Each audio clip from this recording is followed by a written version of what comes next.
में ब्राह्मण को भोजन कराते समय नहीं बनाई जाती। एक तो कुमड़ा, दूसरा पत्ता गोभी, जो बंद गोभी होती है ना, वो बंद गोभी जो होती है ना पत्ता पत्ता वाली, उसकी भी सब्जी पितरों के ब्राह्मण अगर भोजन करता है तो उसमें नहीं बनाई जाती। एक कुमड़ा, ये जो पेठा बनता है ना कुमड़ा का, ये भी श्राद्ध पक्ष में नहीं खिलाया जाता। महाराज बुरा कोला पेड़ा बोलते हैं, क्या बोलते हैं उसको, श्राद्ध पक्ष में उसको भोजन में नहीं दिया जाता। ब्राह्मण के भोजन, महाराज ब्राह्मण के भोजन में श्राद्ध पक्ष में सबसे ज्यादा जरूरी है दूध की खीर, दूसरा तुरई या गिलकी का भोजन, या तो सब्जी बनाओ या भजिया बनाओ, कुछ भी बनाओ। तीसरा मांस की दाल का भोजन, उड़द की दाल का भोजन। उड़द की दाल का या तो दही बड़ा बना लो, इमरती बना लो, या फिर बड़ा बना लो, या पकोड़ा बना लो, पर उसका भोजन होना जरूरी है। 3 भाग दूध का भोजन आहूतों के हिस्से में चले जाता है, गिलकी और तुरई का भोजन पितरों के हिस्से में चले जाता है, मांस की दाल का भोजन, उड़द की दाल का भोजन प्रेतों के हिस्से में चले जाते हैं। इसलिए ये 3 भाग का भोजन ब्राह्मण जब श्राद्ध पक्ष का भोजन करे तो उसमें बनाना जरूरी।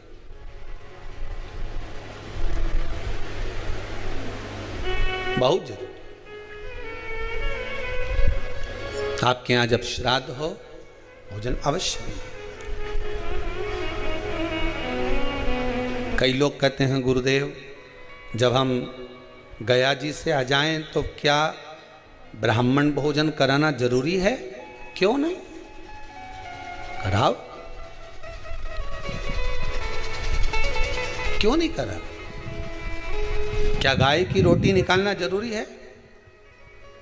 स्वान की रोटी निकालना जरूरी है? कौवे की रोटी निकालना जरूरी है? हम कहते हैं अगर श्राद्ध गया जी का हो गया तो भले कौवे की मत निकालो, पर गाय की, स्वान की, ब्राह्मण जन की भोजन प्रसादी जरूरी।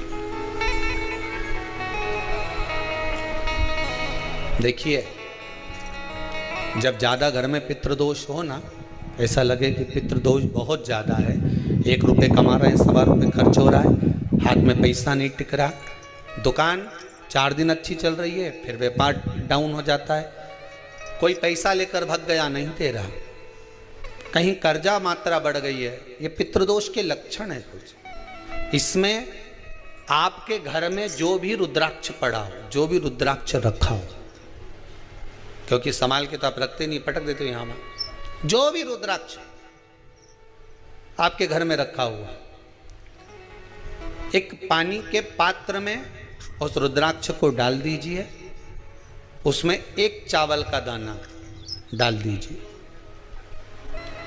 महाराज परिंदा जहां होता है, मटका, हंडा या रसोई घर में आपका जो पानी भरने का स्थान होता है, जिसको आरो वारो क्या क्या लगा के रखते हो, उसी के कहीं पास में उस कलश को रख दीजिए, ऊपर से उसको ढक दीजिए। शाम के समय, सुबह रखा 10 बजे से 12 बजे के बीच में, शाम के समय प्रदोष काल में भगवान शंकर का नाम स्मरण कर कर, ओम नमः शिवाय बोलकर, श्री शिवाय नमस्तुभ्यम बोलकर, या महामृत्युंजय मंत्र का स्मरण कर कर, या गायत्री मंत्र का स्मरण कर कर, जो मंत्र आपकी बुद्धि में, विवेक में समाहित हो, उस मंत्र का नाम लेकर राम कृष्ण हरि जो बोल सकते हो, एक घी का दिया अवश्य प्रज्वलित करें, लंबी बाती का। कौन सी बाती का? फूल बत्ती का नहीं, गोल बत्ती का नहीं, लंबी बाती का। बत्ती का मुख दक्षिण की ओर, कहां पर होना चाहिए? दक्षिण की ओर,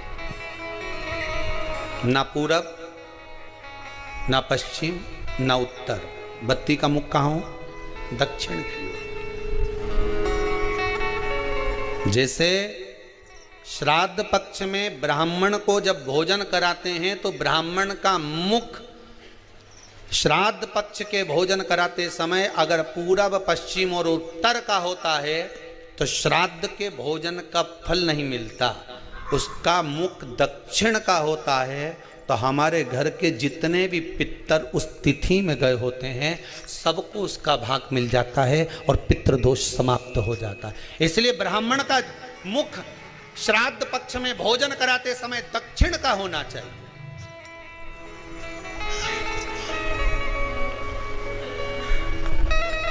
ब्राह्मण का मुख दक्षिण का हो।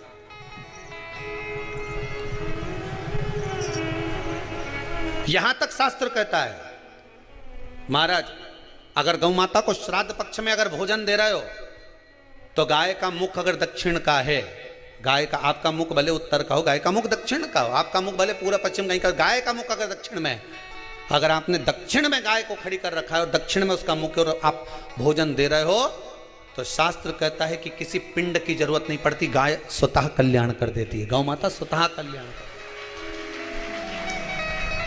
दक्षिण मुखी हो तो दिए की जो बाती का मुख कहां होना चाहिए? दक्षिण का। और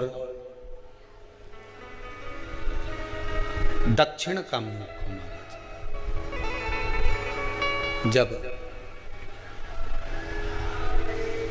जब दक्षिण का मुख हो, दक्षिण की ओर बाती हो महाराज, तब दक्षिण की बाती जलाने के बाद में भगवान से वहीं पर प्रार्थना करें। जो कलश रखा है उसके ऊपर जो प्लेट रखी है, ढाका गया है, वहाँ अपना सीधा हाथ रखें और अपने पूर्वजों का, अपने पितरों का स्मरण करें कि मेरे धन को लेकर कोई चले गया, मेरा व्यापार ऐसा चल रहा है, मेरा घर में बच्चों का विवाह नहीं हो रहा, या घर में इतनी अशांति है या तकलीफ है या कष्ट है, ये सब का स्मरण कर कर उस कलश को रात्रि भर रखे रहने दें। सुबह स्नान आदि करने के बाद फिर एक घी का दिया दक्षिण की ओर लगाकर सुबह 10 बजे से 12 बजे के बीच में उस जल को शिव जी को समर्पित कर कर आ जाएं और वो रुद्राक्ष लेकर वापिस सजाएं। महाराज वापिस सजाएं, उस रुद्राक्ष को अपने घर में रख दीजिए। वर्ष भर वो रुद्राक्ष आपको कभी बीमारी से नहीं घिरने देगा, कभी किसी जगह खड्डे में नहीं जाने देगा, वो उन्नति की ओर ही बढ़ाएगा।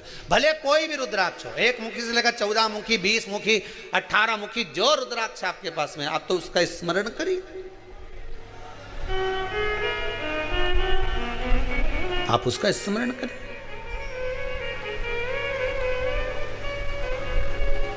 रुद्राक्ष का जल शिव को समर्पित करें।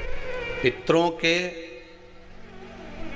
जितने भी द्वार हैं, पितरों के जितने भी दरवाजे हैं, पितृलोक में जितने भी पितृ विराजमान होते हैं महाराज, ये सब शंकर के ऊपर चढ़े हुए जल का भाग ग्रहण करते हैं। शिव के ऊपर चढ़ाओ।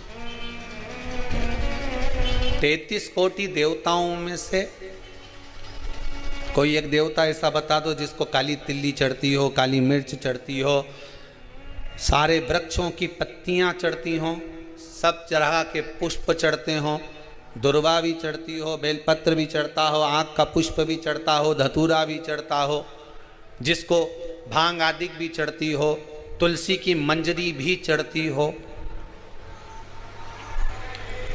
तुलसी की मंजरी भी शंकर को चढ़ती, तुलसी का दल नहीं, मंजरी वो भी चढ़ती। 33 कोटि देवताओं में कोई ऐसा देवता बताओ, संपूर्ण सामग्री भगवान केवल एक है, देव अधिदेव महादेव, जिनको काली तिल भी चढ़ रही है, काली मिर्च भी चढ़ रही है, जिनको संपूर्ण सामग्री भगवान शिव को समर्पित हो रही, संपूर्ण यहां तक राई, सरसों, राई के दाने तक भगवान शंकर को चढ़ते हैं। 1.25 लाख दाने का प्रमाण है महाराज शंकर जी को समर्पित करने का। सरसों चढ़ती, राई चढ़ती महाराज, पुष्प, बेलपत्र, दुर्वा, जगह जगह के पुष्प शिव को समर्पित होते हैं। दे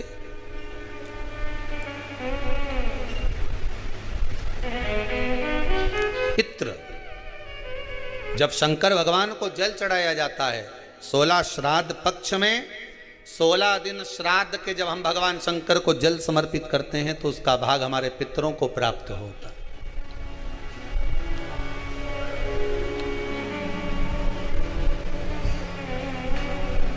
केवल 16 श्राद्ध के दिन ही ऐसे होते हैं जिसमें शंकर भगवान को जल में दूध मिलाकर चढ़ाने की जगह दूध भले 1 चम्मच चढ़ा रहे हो पर अलग से चढ़ाओ, कच्चा दूध अलग से चढ़ाओ, उसके बाद भले तुम जल चढ़ा दो, पर लोटे में जल में दूध मिलाकर 16 दिन श्राद्ध पक्ष में नहीं ले जाना।